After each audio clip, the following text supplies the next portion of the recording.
समय की बात है, एक राजा था जिसे अपने बुद्धिमान होने का बड़ा घमंड था। उसका विश्वास था कि पूरे राज्य में ऐसा कोई भी नहीं है जो उसे धोखा देकर साफ निकल जाए। एक दिन यह बात उसने अपने मंत्रियों से कही।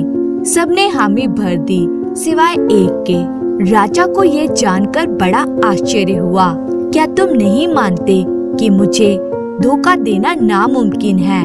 मंत्री ने कहा, नहीं महाराज, मैं नहीं मानता।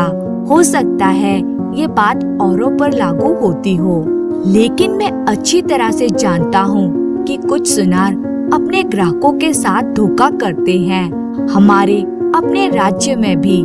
राजा बोला, मैं नहीं मानता। मैं सभी सुनारों को बुलाऊंगा और उनसे खुद बात करूंगा। बाकी मंत्रियों ने प्रश्न किया, पर महाराज, अगर ये बात सच है जो भी इन्होंने कही, तो क्या वे लोग स्वीकार कर लेंगे? आप लोग चिंता ना करें, मैं उनसे निपट लूंगा।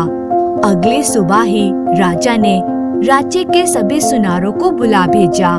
आदेश अनुसार सुनार आ पहुँचे। सब हैरान थे कि आखिर माजरा क्या है। राजा ने हम सबको एक साथ यहाँ क्यों बुलाया है?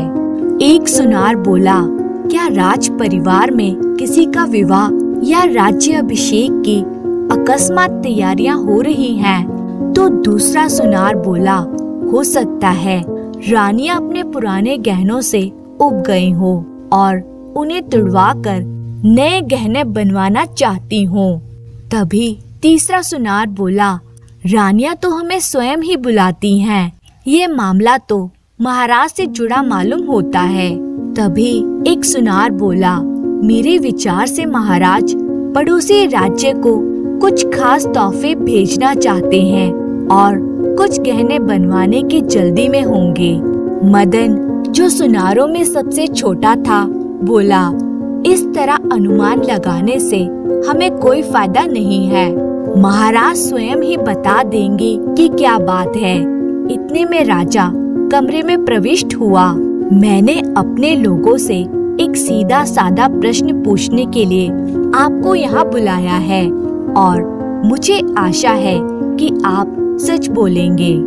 राजा ने कहा, यदि मैं आपको कुछ बनाने के लिए थोड़ा स्वर्ण दूं, तो क्या आप मेरे जाने बिना उस सोने में से जरा सा भी सोना चोरी कर सकते हैं? और यदि आप ये काम किसी निगरानी में करें, तो भी क्या चोरी संभव है? राजा की यह बात सुनकर कमरे में सन्नाटा छा गया। राजा ने उन्हें गौर से देखते हुए पूछा, बोलिए, आपका क्या कहना है? सुनार एक दूसरे का चेहरा देखने लगे। सभी सुनार एक स्वर में बोले, जी हाँ महाराज, यदि हम सचमुच चाहें तो संभव है। यह सुनकर राजा को अपने कानों पर विश्वास नहीं हुआ। राजा ने प्रश्न किया, आप लोग कितना सोना चोरी कर सकते हैं? कुछ सुनार बोले, हम चौथाई हिस्सा तक निकाल सकते हैं। तो और कुछ सुनार बोले, हम आधा निकाल सकते हैं। और वहाँ बैठा मदन बोला, और मैं चाहूँ तो पूरा ही सोना चुरा सकता हूँ। राजा ने मदन को नजर भरकर देखा, उसे ऊपर से नीचे तक देखा और बोले, मैं तुम्हारी बात नहीं मानता, पर तुम एक बार कोशिश कर देखो। तुम रोज राजमहल आओगे, वहाँ मेरे दिए हुए वस्त्र पहनोगे, मैं तुम्हें सोना दूंगा और मेरी उपस्थिति में तुम गणपति जी की एक प्रतिमा बनाओगे। जब भी मैं बाहर जाऊंगा, मेरा अंगरक्षक तुम पर नजर रखेगा। जब तुम घर लौटोगे तो सब कुछ यहीं पर छोड़कर जाओगे। अपने पहने वस्त्र फिर से धारण करोगे और महल के बाहर कदम रखने से पहले तुम्हारी तलाशी ली जाएगी। जब तक तुम गणपति जी की प्रतिमा नहीं बना लेते, तब तक तुम्हारी यही दिनचर्या होगी। मदन प्रसन्नता पूर्वक बोला, जी महाराज। राजा बोले, एक बार फिर सोच लो, क्या तुम ये कर पाओगे? मदन पूरे विश्वास के साथ बोला, जी महाराज, मुझे विश्वास है कि मैं ये काम कर लूँगा। अगर तुम अपने उद्देश्य में सफल हो गए तो मैं अपनी बेटी का विवाह तुमसे कर दूंगा और अपने राज्य का आधा हिस्सा भी तुम्हें दे दूंगा। पर अगर तुम असफल रहे तो तुम्हें हमेशा के लिए देश से निकाल दिया जाएगा। मदन फिर मुस्कुराते हुए बोला, जो आज्ञा महाराज। याद रहे, मैं या मेरा सेवक हमेशा तुम पर नजर रखेंगे। दूसरे सुनार मदन को बोलने लगे, मदन तुम पागल हो गए हो क्या? तुम जानते हो कि तुम ये काम नहीं कर सकते हो। तुम क्या ऐसे कड़े पहरे में कोई भी नहीं कर सकता। मदन पूरे आत्मविश्वास के साथ बोला, मैं तो कर सकता हूँ। मदन अगली सुबह सुबह ही महल पहुँच गया, सोना और औजार लिए और काम शुरू कर दिया। राजा पहरेदार दिन भर उसे घेरे रहते। अधिकतर समय राजा वही उसके आसपास रहता। मदन अपना काम सोना पिघलाना, तराशना, आकार देना आदि मन लगाकर करने लगा। अपने आसपास बैठी जनता से उसे कोई फर्क नहीं पड़ता था। दिन भर की कड़ी मेहनत के बाद वे अपने वस्त्र फिर से पहनता, राजा के आदमियों को सब सामान सौंप देता और अपने घर की ओर बढ़ जाता। लेकिन घर पहुंचने पर वह एक अजीबोगरीब काम करता जिसके बारे में किसी को मालूम नहीं था। मदन पीतल की हुबहू प्रतिमा बना रहा था जिस पर देर रात तक वे काम करता था। ऐसा रोज होता। दिन भर राज सेवकों की कड़ी निगरानी में वे सोने का गणपति बनाता और रात की चुप्पी में पीतल की प्रतिमा जिसमें कभी कभी उसकी बहन उसकी मदद किया करती। आखिरकार 7 दिन बाद दोनों मूर्तियां तैयार हो गई। 7वें दिन मदन ने गणपति की सोने की प्रतिमा उठाकर सबको दिखाई। राजा की आवाज में उत्सुकता थी। वे बोले, क्या ये पूरी हो गई है? बस महाराज, जरा सा काम बाकी है। रात भर मूर्ति को ताजे दही में डुबोकर रखना होगा और अगली सुबह इसे चमकाऊंगा। ये बहुत जरूरी है। राजा उसकी ये बात सुनकर हैरान था। वे बोले, मैंने तो पहले कभी किसी को भी दही से मूर्ति चमकाते नहीं सुना है। मदन बोला, महाराज, ये मेरी तकनीक है। क्या मुझे ताजे दही का एक बड़ा मटका मिल सकता है? शाही पहरेदार मुंह बिचकाते हुए बोले, अब यह भी अच्छी फरमाइश है। संध्या के समय ताजा दही कहाँ से आएगा?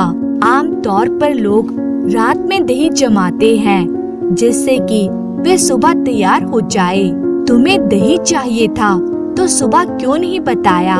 हम थोड़ा दही जमा कर रखते। मदन बोला, मैं बिल्कुल ही भूल गया था। क्या बाजार से भी दही नहीं मिल सकता है? तभी पहरेदारों ने एक युवती को सिर पर बड़ा सा घड़ा लिए सड़क की ओर जाते हुए देखा। पहरेदार जोर से चिल्लाए, तुम क्या बेच रही हो? युवती बोली, ताजा दही। आज मुझे घर से आने में देर हो गई और मेरा दही बिका ही नहीं। अब इसे वापस घर ले जा रही हूँ। राजा के नौकर बोले, रुको, इसे यहाँ ले आओ, इसे हम खरीद लेंगे। मदन बोला, भगवान का शुक्र है, मुझे तो चिंता हो रही थी। सोच रहा था कि दही नहीं मिला तो फिर क्या करूँगा। लड़की दही का घड़ा लेकर वहाँ आ गई। मदन बोला, मैं पहले इस दही की जांच करूँगा, जाने अच्छा भी है या नहीं। मुझे जब तक इसके पैसे नहीं मिलेंगे तब तक तुम्हें हाथ नहीं लगाने दूंगी। ताजा माल है, तुमने अगर खराब कर दिया तो आधे दाम पर भी कहीं नहीं बिकेगा, समझे? मटके के अंदर झांकते हुए मदन बोला, अच्छा ठीक है, हम खरीद लेते हैं। ठीक ही लगता है, कहते हुए उसने गणपति जी के सोने की मूर्ति घड़े में डाल दी। राजा के नौकरों ने लड़की को दही के बदले 5 सोने की असरफियां दी। वे जाने ही वाली थी कि मदन ने उसे फिर आवाज दी, मुझे ये दही अच्छा नहीं लगा, इसमें पानी ज्यादा है और इससे मूर्ति में वह चमक नहीं आएगी। मैं कल सुबह ताजा दही लेकर अपना काम करूँगा। लड़की गुस्से में बोली, और मैं क्या इस दही का अचार डालूं? अब तो इसे कोई खरीदेगा भी नहीं। मदन ने घड़े में से मूर्ति निकालते हुए कहा, खाओ, फेंको, जो मन में आए करो, और खबरदार ज्यादा बड़बड़ की तो। भूल गई, महाराज ने उसकी कीमत तुम्हें दे दी है। लड़की ने घड़ा उठाया और मुंह में कुछ बड़बड़ाती हुई चली गई। अगले दिन मदन ने मूर्ति ताजे दही में चमकाई और राजा के हाथ में दे दी। राजा ने अपने स्वर्ण विशेषज्ञ को बुलाया और कहा, इसे देखकर बताओ कि सुनार ने इसमें से कितना सोना गायब किया है। विशेषज्ञ स्वर्णकार ने उसे जांचना शुरू किया, लेकिन बार बार जांचने परखने के बाद भी उसके समझ में कुछ नहीं आया। राजा अधीर हो चला था। बताओ भाई, क्या बात है? महाराज, इसमें तो रत्ती भर भी सोना नहीं है।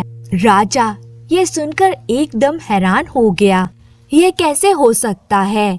स्वयं मैंने इसे सारा सोना दिया और इसने मूर्ति भी मेरे सामने ही बनाई है। इसे कमरे में से एक भी वस्तु बाहर नहीं ले जाने दी गई।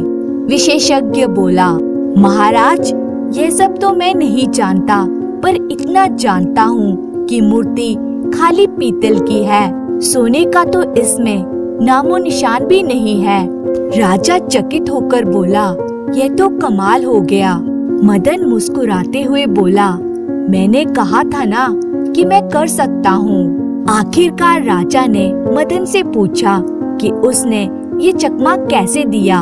महाराज, क्या वादा करते हैं कि मेरे सच बताने पर आप मुझे सजा नहीं देंगे? विश्वास रखो, मैं तुम्हें सजा नहीं दूंगा।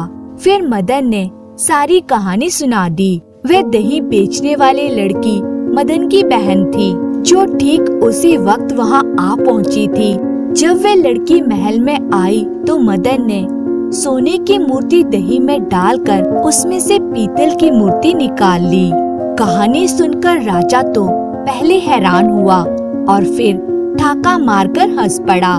भाई वाह, तुम तो बहुत होशियार निकले। तुमने हम सबको कैसा बुद्धू बनाया। मैं मान ही नहीं सकता था कि कोई मेरी आंखों में भी धूल झोंक सकता है, पर तुमने मुझे गलत साबित कर दिया है। वादे के मुताबिक मदन की शादी राजकुमारी से हो गई और राज्य का आधा भाग भी उसे दे दिया गया। राजा बनने के बाद मदन ने कोई चालबाजी नहीं की। कई वर्षों तक उसने प्रजा का स्नेह पाया और राज्य के श्रेष्ठतम राजाओं में उसका नाम गिना जाने लगा। धन्यवाद।